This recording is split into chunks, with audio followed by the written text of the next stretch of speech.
एक क्वेश्चन है जो ऑल ओवर इंडिया घूम रहा है और थोड़ा डिफिकल्ट क्वेश्चन है, बहुत सारी क्वेरीज है इससे संबंधित। 64329 is divided by a number, then there are three consecutive remainders. One is 175, the second one is 114, and the third one is 230.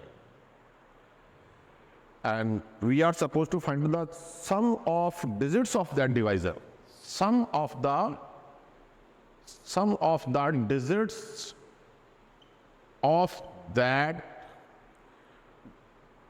digits of that divisor.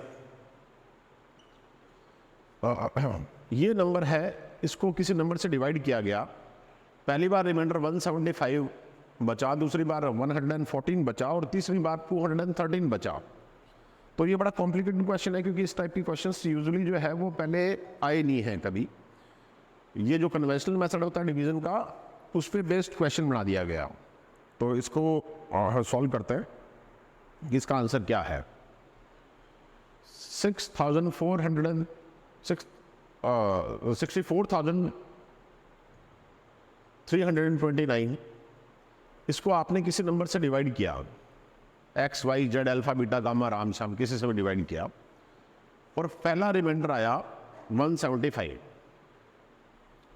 ठीक है, जब हम इस तरीके से डिवीजन मेथड से काम करते हैं तो अभी आपके समझ में नहीं आएगा। मैं आपको अलग से एग्जांपल देके बता देता हूं कि जैसे हमने कुछ भी नंबर लिख लिया, 913 लिख लिया, उसको डिवाइड किया किसी भी नंबर से, सपोज 15 से किया, तो 15 6 90 हो गया। तो पहला रिमाइंडर क्या हो गया, 1, और उसके बाद में 3 जो है वो यहाँ पे कैरी हो जाएगा।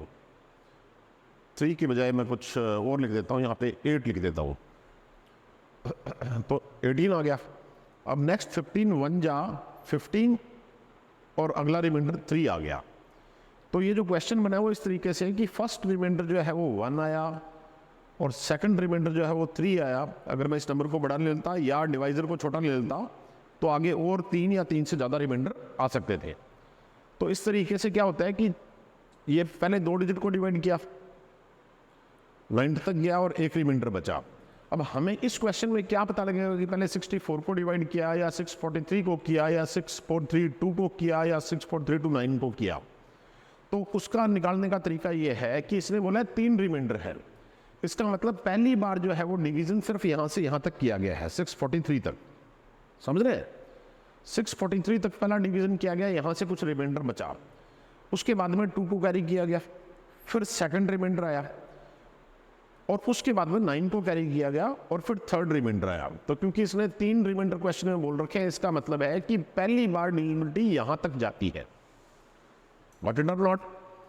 अब बात यह है कि x से 643 को डिवाइड करते हैं तो 175 अगर रिमाइंडर बचता है तो 3 में से किसको सब्ट्रैक्ट करेंगे, 3 में से तो 5 जाता नहीं है, तो यहाँ से पावर कैरी करनी पड़ेगी। तो 13 में से 5 अगर रिमाइंडर बचता है तो इसका मतलब है कि यहाँ पे 8 है और यहाँ से एक पावर ले ली गई है, तो यहाँ पे इस वक्त 3 है।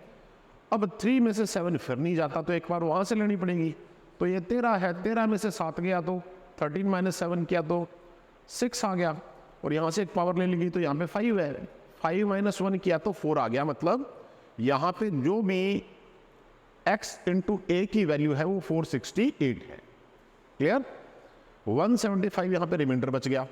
अब यहाँ से अपन 2 को कैरी कर लेते हैं। What it are not. 2 को यहाँ से कैरी कर लिया गया जैसे कन्वेंशनल मेथड में करते हैं। अब 1752 जो है इसे इसी नंबर से डिवाइड किया गया। सपोज ये b तक चला गया, we don't have the value of either x और आइदर a और b। क्लियर।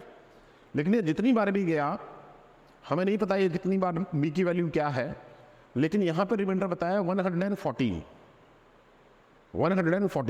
तो 2 में से 4 यहाँ कुछ वैल्यू है x और b का प्रोडक्ट जो यहाँ आएगा x × b, लेकिन वो अपने को पता नहीं है क्या है। लेकिन हमें ये तो पता है कि 2 में से 4 माइनस करेंगे तो यहाँ पे 12 करना पड़ेगा। 12 - 4 करने के लिए यहाँ पे क्या करना पड़ेगा, हमें 8 करना पड़ेगा।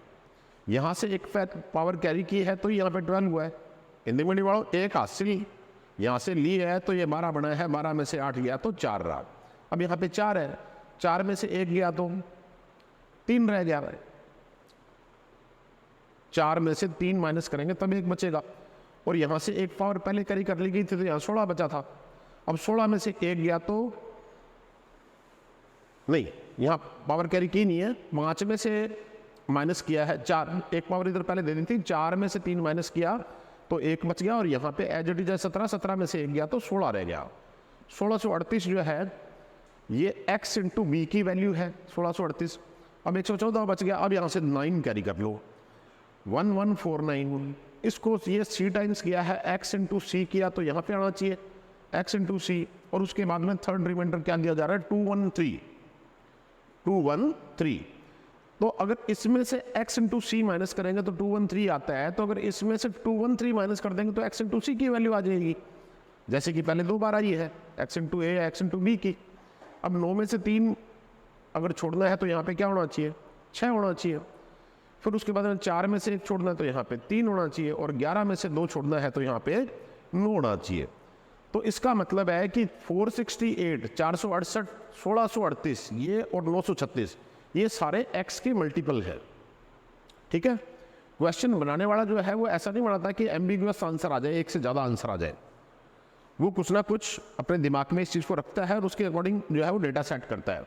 तो अगर इस चीज़ का एक ही आंसर आता है, क्योंकि एक ही आंसर आएगा, उसने ये बात बोली है कि sum of the digits of that divisor वो हमें फाइंड आउट करनी है। मतलब जो भी यहाँ पे x है, ये डिवाइजर है, इसकी जो डिजिट्स है, इसके जो अंक है, उन अंक की उन अंकों का सम, मतलब उनका टोटल अपने को चाहिए, वो आपके ABCD जो भी ऑप्शंस है उनमें दिया हुआ है, ना कि नंबर दिया हुआ है एग्जैक्टली।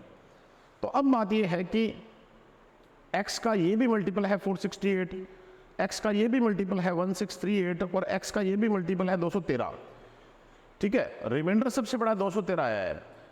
ध्यान दीजिएगा, कभी भी रिमाइंडर जो है वो डिवाइजर से बड़ा नहीं आ सकता है, रिमाइंडर कभी भी डिवाइजर से बड़ा नहीं आ सकता है। 15 से डिवाइड किया तो 6 जा पे गया, 1 जा बच गया। अब ये 18 रिमाइंडर नहीं आ सकता है। 18 को अगर 15 से डिवाइड करोगे, क्योंकि आपको करना पड़ेगा, अगर एक बार जा रहा है तो रिमाइंडर 3 बचा, मतलब 15 से अगर डिवाइड करें तो रिमाइंडर हमेशा 15 से छोटा ही छोटा आएगा। ठीक है, तो अब क्वेश्चन बनाने वाले ने कुछ ना कुछ ऐसा यहाँ पे x की वैल्यू रखी है जो कि इनमें जो लार्जेस्ट रिमाइंडर है 213, उससे बड़ा उससे बड़ी वैल्यू है x की। ठीक है, रिमाइंडर से बड़ा कभी भी डिवाइजर नहीं हो सकता है। तो यहाँ पे तो 468 है जो x का मल्टीपल है, यहाँ पे 1638 है जो x का मल्टीपल है, और यहाँ पे 936 है जो x का मल्टीपल है। ठीक है, तो इन वैल्यूज को अपन यहाँ पे रख लेते हैं। 468 आ गया, एक 1149 आया था क्या, यहाँ पे 114 आया था, एक 114 आ गया, और एक यहाँ पे 213 है क्या रिमाइंडर यहाँ पे। एक सेकंड में मुझे क्वेश्चन दिल्ली से मेरे स्टूडेंट्स हैं, उन्होंने भेजा था। हाँ ठीक है, 213 है, देख लेते हैं। यहाँ पे 213 आ गया। अब अपन देखते हैं कि रिमाइंडर जब 213 आया तो इसका मतलब है कि यहाँ बचा कितना 936, यहाँ पे 1638 ये x का मल्टीपल हो गया, और यहाँ पे 936 जो है वो x का मल्टीपल हो गया, और वहाँ पे 468 जो है वो x का मल्टीपल हो गया। इसका मतलब x कोई ऐसा नंबर है जो इन तीनों को डिवाइड करता है, क्योंकि अगर ये डिवाइड करेगा तो ही मल्टीपल्स होंगे। तो 468, 1638 और 936, अब इनका डिविजिबल, इनको डिवाइड करने वाला बड़े से बड़ा नंबर पहले अपन फाइंड आउट करते हैं, उसके बाद में अपन देख लेंगे कि क्या वही नंबर आंसर है या उसका कोई फैक्टर आंसर है। 468 और 936 क्योंकि इनमें गैप कम है, इसलिए सबसे पहले इनको चेक करेंगे। तो 936 और 468 का डिफरेंस लेंगे, 16 माइनस 8 किया तो 6 आ गया, यहाँ से एक पावर कैरी हुई, यहाँ पे क्या बचा अपने पास में 2 बचा, 2 से 6 माइनस नहीं होता तो यहाँ से इधर पावर लेनी पड़ेगी, यहाँ 12 बनेगा, 12 माइनस 6 किया तो फिर 6 आ गया। तो यहाँ पे, यहाँ से एक पावर 9 से गई तो यहाँ पे 8 रिमाइंडर बचा, 8 माइनस 4 किया तो 466 आ गया, 468 आ गया। ठीक है, वैसे मुझे दिख रहा है कि ये 468 का डबल है, लेकिन जो प्रोसेस अप्लाई होगा, जो स्टूडेंट अप्लाई करेगा वो यही करेगा, 936 माइनस 468, तो 468 आपका आंसर आ गया। आंसर नहीं आया इस क्वेश्चन में। 468 जो है, either 468 is the value of x और any factor of 468 is the value of x. अब देखते हैं कि क्या 468 की टेबल में ये तो आता है, अपने को पता है, लेकिन क्या ये 468 की टेबल में आता है? नहीं आता, क्योंकि 400 का 4 गुना करेंगे तो 1600 हो जाएगा, और 68 का 4 गुना करेंगे तो कुछ और चला जाएगा। और 468 का अगर 3 गुना करके देखते हैं तो 1201 आ गया, और 60 का 3 गुना करेंगे तो 180 एक आ गया, और 8 का 3 गुना करेंगे तो 24 एक आ गया। तो लास्ट डिजिट 4 बननी चाहिए, जबकि लास्ट डिजिट यहाँ पे क्या है? 8 है। इसका मतलब है कि ये नंबर कभी भी आंसर 468 आपका आंसर नहीं हो सकता, मतलब इसका कोई ना कोई फैक्टर इसका आंसर है।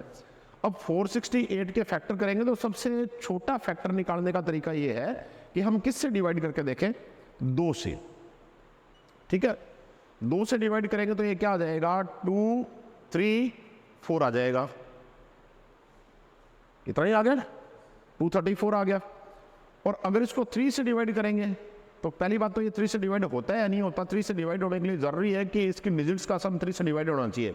तो 4 + 6 10 + 8 18, 18 3 से डिवाइड होता है, लेकिन अगर इसको 3 से डिवाइड करें तो 3 1 जा 3, फिर 16 3 5 जा 15 1 8 3, ये 156 हो नहीं सकता, क्योंकि रिमाइंडर 213 और 175 बचे हुए। इसका मतलब है कि 156 से डिवाइड नहीं हो सकता, तो इसका मतलब 234 ही वो एकमात्र वैल्यू है जिससे ये सारी वैल्यूज डिवाइड होंगी, और x की वैल्यू आ गई 234। और अब क्योंकि क्वेश्चन में इन डिजिट्स का सम पूछा गया था, 2 और 3 5, 5 और 4 9, तो 9 should be your answer if this is the question. ये क्वेश्चन पूछा गया है, कई काफी स्टूडेंट्स ने मेरे से पूछ लिया या मुझे मैसेज भेज दिए